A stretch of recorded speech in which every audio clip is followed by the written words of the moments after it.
प्रत्येक लेखा होइथिबा कथा को प्रत्येक पढ़ुथुबा लोक बुझी पारंती नाही। काहींकि ना लेखुथुबा लोक तार मनर भावना को लेखि थाए, किंतु पढ़ुथुबा लोक केवल शब्द को पढ़ी थांती।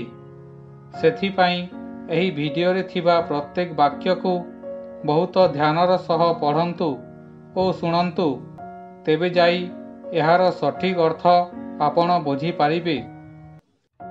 समय चलीगला परे जदि कहार सम्मान करिब तो ताहाकू सम्मान कहा जाए नाही, ताहाकू अनुताप कहा जाए।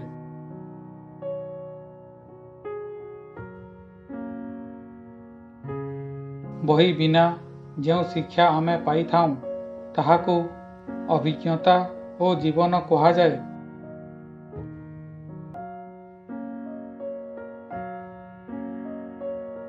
जीभ और कथा समस्तंक पाखरे थाए, किंतु जीए निज पाई बंची थाए से कही देई थाए और जीए अन्य लोकंक पाई बंची थाए से चुप होई सही देई थाए।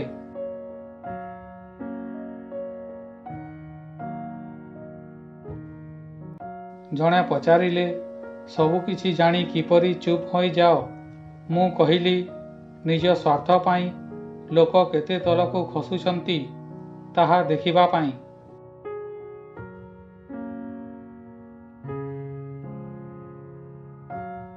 जीवन रे जेते कष्ट आसिले मध्य केबे हार मानंतु नाही, काहींकि ना तुमर शक्ति तुमको से कष्टरू बाहर को आनिबो।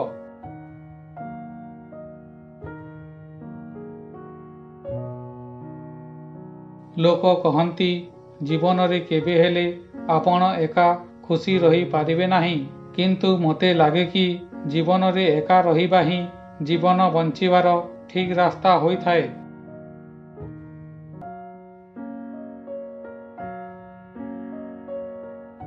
जदि आपणଙ୍କୁ केही भल लागुछि ताहेले भल से नुहे, भल आपण अटंती, काहींकि ना ता भितरे भल देखि पारुथुबा मनटी आपणଙ୍କ पाखरे अछि, ता पाखरे नुहे।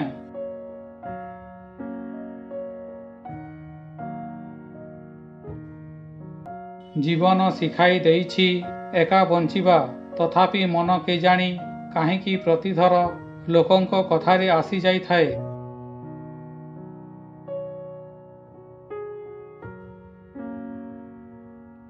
ଯେଉଁଠାରେ ନିଜ ଲୋକଙ୍କ ଆଗରେ ନିଜକୁ ଠିକ୍ ବୋଲି ପ୍ରମାଣ କରିବାକୁ ପଡ଼ିବ, ସେଠାରେ ଆମେ ଖରାପ ହିଁ ଭଲ ଅଟୁ।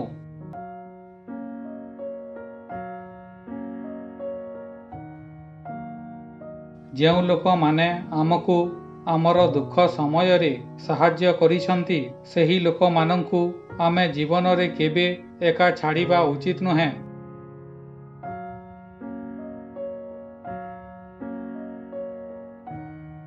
କାହାକୁ ଖୁସି ଦେବାର ସୁଯୋଗ ଯଦି ଆସୁଛି ତାହେଲେ ତାକୁ ଛାଡ଼ନ୍ତୁ ନାହିଁ।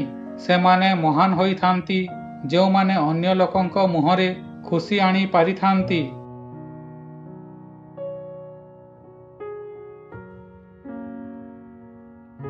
ଯଦି ଜୀବନର ଯୁଦ୍ଧ ନିଜ ଲୋକଙ୍କ ସହିତ ହୁଏ ତାହେଲେ ହାରିଯିବା ଦରକାର, କାହିଁକି ନା ଜୀବନର କିଛି ସମ୍ପର୍କ ବହୁତ ମୂଲ୍ୟବାନ ହୋଇଥାଏ।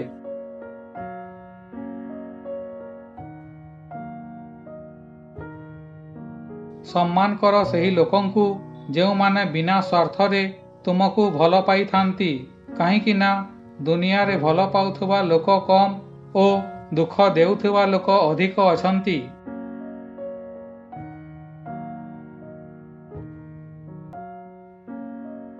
ଯେଉଁ ଲୋକମାନେ ନଇଥାନ୍ତି ସେମାନଙ୍କୁ କେବେ ହେଲେ ମୂର୍ଖ କିମ୍ବା ଦୁର୍ବଳ ଭାବନ୍ତୁ ନାହିଁ, କାହିଁକି ନା ଏହା ତାଙ୍କର ଗୋଟିଏ ବାଟ ହୋଇଥାଏ ସମ୍ପର୍କକୁ ବଞ୍ଚାଇ ରଖିବାର।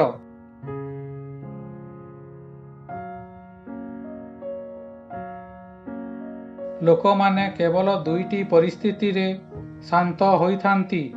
ଗୋଟିଏ ହେଲା ଯେତେବେଳେ ସେମାନେ ବହୁତ ବୁଦ୍ଧିମାନ ହୋଇଥାନ୍ତି ଓ ଅନ୍ୟଟି ହେଲା ଯେତେବେଳେ ସେମାନେ ମନ ଭିତରୁ ଭାଙ୍ଗି ଯାଇଥାନ୍ତି।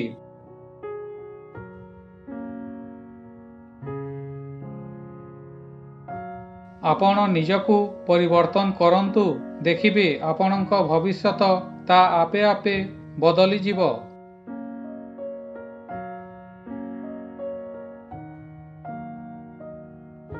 ବହୁତ ଦରକାର ହୋଇଥାଏ ଜୀବନରେ କିଛି ଖାଲି ସମୟ, କାହିଁକି ନା ଏହା ହେଉଛି ସେହି ସମୟ ଯେତେବେଳେ ଆମେ ନିଜେ ନିଜକୁ ଚିହ୍ନିଥାଉଁ।